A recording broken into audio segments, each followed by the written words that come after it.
അസ്സലാമലൈക്കും, welcome back to my channel. ഇന്നത്തെ recipe എന്ന് പറയുന്നത് പാസ്തയാണ് ഞാൻ തയ്യാറാക്കാൻ പോകുന്നത്. ഇതിലേക്ക് കുറച്ച് ചിക്കൻ പൊരിച്ച ഓയിൽ ഒഴിച്ച് കൊടുത്തിട്ടുണ്ട്. ഇതിലേക്ക് ഒരു സവാളയും കൂടെ കട്ട് ചെയ്തിട്ട് കൊടുത്തിട്ടുണ്ട്.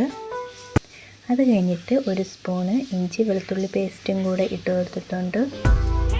പിന്നെ ഇതിലേക്ക് ഒരു ക്യാരറ്റും ഒരു 6 ബീൻസും കൂടെ ഇതിലിട്ട് കട്ട് ചെയ്തിട്ട് കൊടുത്തിട്ടുണ്ട്. എന്നിട്ട് എല്ലാം കൂടെ നന്നായിട്ടൊന്ന് മിക്സ് ചെയ്ത് കൊടുക്കാം. അത് കഴിഞ്ഞിട്ട് ഒരു ഉരുളക്കിഴങ്ങ് ഞാൻ ഇതിൽ കട്ട് ചെയ്തിട്ട് കൊടുക്കുന്നുണ്ട്. അതും കൂടെ നന്നായിട്ടൊന്ന് വഴറ്റിയെടുക്കാം. അത് കഴിഞ്ഞ ശേഷം ഇതിലേക്ക് ആവശ്യത്തിനുള്ള ഉപ്പും കൂടെ ചേർത്ത് കൊടുക്കാം. ഇതെല്ലാം കൂടെ നന്നായിട്ട് മിക്സ് ചെയ്യാം.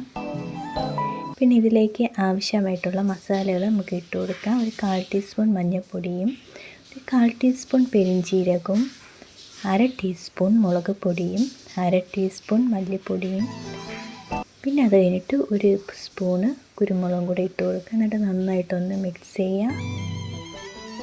അത് കഴിഞ്ഞിട്ട് ഇതിലേക്ക് ഞാൻ ഗ്രീൻ ബീൻസ് ഇട്ട് കൊടുക്കുന്നുണ്ട്. അതും കൂടി ഇട്ട ശേഷം ഇളക്കുക. പിന്നെ ഇതിലേക്ക് 2 തക്കാളി ഞാൻ അടിച്ചെടുത്തിട്ടുണ്ട്. അതും കൂടി ഒഴിച്ച് കൊടുക്കാം. ഇനി ഇവിടെ ബീഫാണ്, ഇത് നേരത്തെ കുക്ക് ചെയ്ത് വെച്ചിരുന്ന ബീഫാണ്. അതും കൂടി കട്ട് ചെയ്ത് ഇതിലിട്ട് കൊടുത്തിട്ടുണ്ട്. നന്നായിട്ടൊന്ന് മിക്സ് ചെയ്യാം. അത് കഴിഞ്ഞിട്ട് ഇതിലേക്ക് ഞാൻ കുറച്ച് മല്ലിയിലയും കൂടി ഇട്ട് കൊടുക്കുന്നുണ്ട്. അങ്ങനെ നമ്മൾ മസാല റെഡി ആയിട്ടുണ്ട്. ഇതൊന്ന് അടച്ച് വെച്ച് കൊടുക്കാം. ഒരു 5 മിനിറ്റ് അടച്ച് വയ്ക്കാം. പിന്നെ പാസ്ത നേരത്തെ തന്നെ കുക്കാക്കി വെച്ചിട്ടുണ്ട്.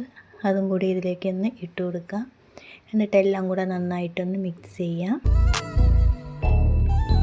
വളരെ ടേസ്റ്റാണ് ഈ ബീഫ് വെച്ചുണ്ടാക്കിയ പാസ്ത. എല്ലാവരും ഇത് ട്രൈ ചെയ്യണം. നല്ല രുചിയാണ്, നല്ല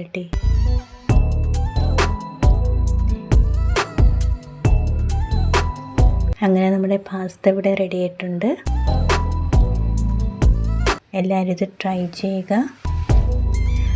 എൻ്റെ വീഡിയോ ഇഷ്ടപ്പെട്ടെന്ന് വിചാരിക്കുന്നു. അടുത്ത വീഡിയോയുമായി വീണ്ടും കാണാം. എൻ്റെ ചാനൽ സബ്സ്ക്രൈബ് ചെയ്യുക, ലൈക്ക് ചെയ്യുക.